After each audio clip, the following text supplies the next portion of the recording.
जय Maharashtra Marathi live मध्ये आपलं सर्वांचं स्वागत आहे। बघूया यवतमाळ जिल्ह्यातील ताजा घडामोडी। सेवानिवृत्त सहाय्यक पोलीस उपनिरीक्षक दीपक कांबळे उमरखेड महागाव विधानसभा उमेदवारीसाठी पक्षश्रेष्ठीकडे केली मागणी। उमरखेड व महागाव या पोलीस विभागात 22 वर्षाची प्रदीर्घ सेवा करीत असताना अनेक सर्वसामान्य जनतेशी संबंध आल्यामुळे सर्वसामान्य जनता त्यांना जवळून ओळखते।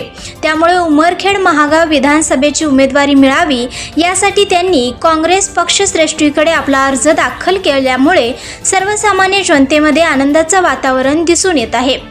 याच्या पूर्वी सुद्धा पोलीस विभागातील 2 टर्म निवडून जनतेची सेवा करण्याचे भाग्य उत्तमराव इंगळे साहेब यांना लाभले असून त्यांचीच पुनरावृत्ती 2024 मध्ये होऊ शकते असे सर्वसामान्य जनतेमध्ये चर्चेला विषय बनला आहे। बघूया सेवानिवृत्त सहाय्यक पोलीस उपनिरीक्षक सामाजिक कार्यकर्ते दीपक कांबळे यांची प्रतिक्रिया। नमस्कार, मी दीपक लक्ष्मण कांबळे, सेवानिवृत्त सहाय्यक पोलीस उपनिरीक्षक उमरखेड।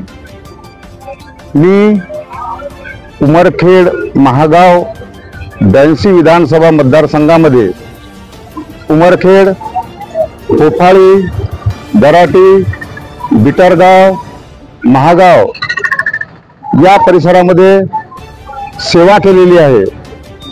सेवा करताना मी शहरामधील, ग्रामीण भागामधील सर्व जाती धर्मियांच्या लोकांना अतिशय सन्मानपूर्वक, पोलीस हा जनतेचा मित्र असतो, पोलीस हा जनतेचा शत्रू नसतो, या संबंधीचे सर्व उपक्रम राबवून लोकांनी पोलिसाबद्दल प्रेम करावे ही भावना मी मागील 20 ते 22 वर्षापासून या परिसरामध्ये राबवली आहे।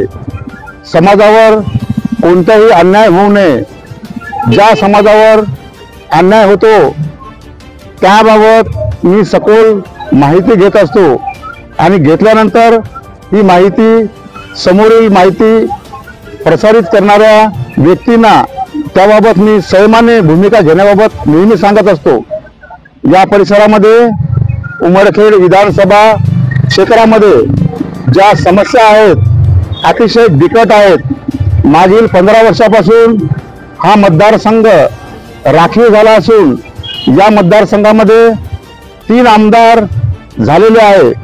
तिन्ही आमदाराच्या कारकिर्दीमध्ये ज्या समाजाचा विकास व्हायला पाहिजे त्या पद्धतीने हा विकास झालेला दिसत नाही आहे आणि हा विकास करताना समाजाचं हित जोपासावं याकरिता हा मतदारसंघ राखीव करण्यात आलेला आहे। डॉक्टर बाबासाहेब आंबेडकर यांनी ज्या उद्दिष्ट ठेवून ज्या समाजाला आरक्षण मिळते त्या समाजाचं भलं व्हावं व त्यासोबतच इतर समाजाचं व इतर धर्मियांचं सुद्धा कसं भलं करता येईल या उद्देशाने या मतदारसंघामध्ये 3 टर्म आमदार झालेले आहेत।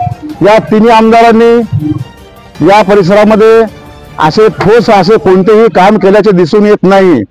त्यामुळे मी पोलीस विभागामध्ये सेवा करीत असताना लोकांची सेवा केल्यामुळे लोकांच्या आग्रहास्तव मी पक्षाकडून एक मागणी केलेली आहे की मला या पक्षाची, काँग्रेस पक्षाची उमेदवारी देण्यात यावी आणि या समाजामध्ये, या परिसरामध्ये ज्या झालेल्या समस्या आहेत, रोजगारी आहे, रोजगारी आहे, शेतकऱ्याच्या आत्महत्या आहेत, रस्ते आहेत, विकास आहेत, तसेच अनेक अडीअडचणीला हे मतदारसंघ विखुरलेला आहे आणि दबलेला आहे। या मतदारसंघामध्ये अतिशय टोकाच्या भागाला आणि ग्रामीण भागामध्ये, जुन्या काळातील नक्षल भागामध्ये हा मतदारसंघ होता। त्यामुळे या भागामध्ये शासनाचे कोणत्याही प्रकारचे लक्ष दिसलेले नाही।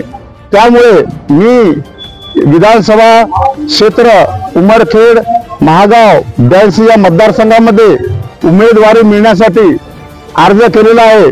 मला जर या मतदारसंघामध्ये निवडणुकीमध्ये संधी मिळाल्यास या परिसरामधील सर्व समस्या, ज्या समस्या अतिशय गांभीर्य आहेत त्यांची दखल घेऊन मी हा प्रश्न या शासन दरबारी विधान भवनामध्ये मांडण्याचा प्रयत्न करणार आहे।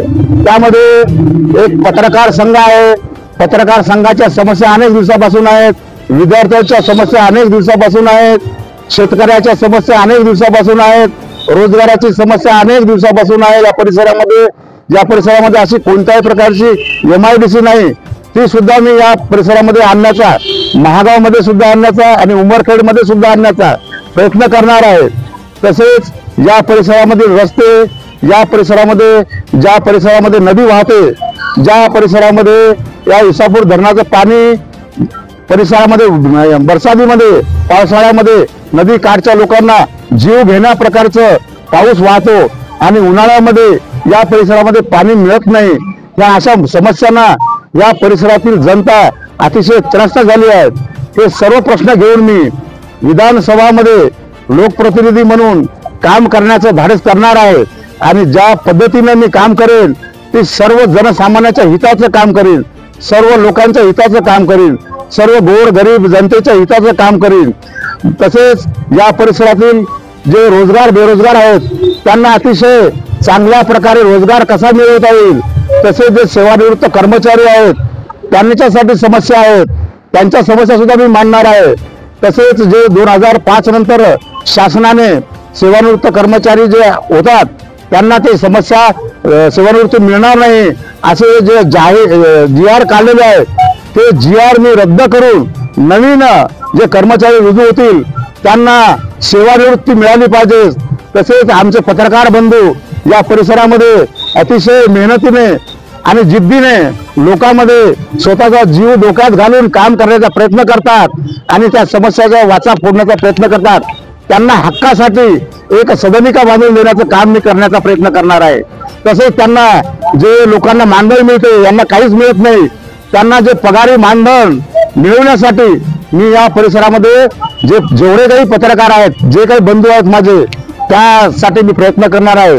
आणि दुसरे महिलावरील अत्याचार ज्या परिसरामध्ये होतात त्या परिसरात प्रथमतः जाऊन जे महिलावरील अत्याचार रोखण्यासाठी मी प्रशासनाला अगदी मी पोलीस विभागातील कर्मचारी असल्यामुळे मला ज्या महिलाचा अन्याय होतो त्याबाबत मी प्रयत्न करणार आहे, त्यांचा अन्यायाला वाचा फोडण्यासाठी प्रयत्न करणार आहे। तसेच आरक्षणाचा मुद्दा आहे, आरक्षणाचा मुद्दा अतिशय महत्वाचा आहे, अतिशय मोलाचा मुद्दा आहे, त्या प्रश्नाला सुद्धा मी हात घालण्याचा प्रयत्न करणार आहे। तरी सर्व मतदारसंघातील बंधू आणि भगिनी मतदार बंधूंनो, मला या विधानसभामध्ये जर संधी मिळाल्यास मी आपल्या सर्वांचं सोनं केल्याशिवाय राहणार नाही। आपल्या सर्वांच्या मतदाराचा मला आशीर्वाद हवा आहे आणि मला पसंती हवी आहे आपली। आणि यानंतर जे काही पक्षामार्फत कोणी आपल्याकडे येतील तर त्यांना मी नम्र विनंती करतो की माझ्या नावाची आपण पसंती देऊन मला या परिसरामध्ये लोकप्रतिनिधी बनण्याची संधी द्यावी ही नम्र विनंती करतो। नमस्कार।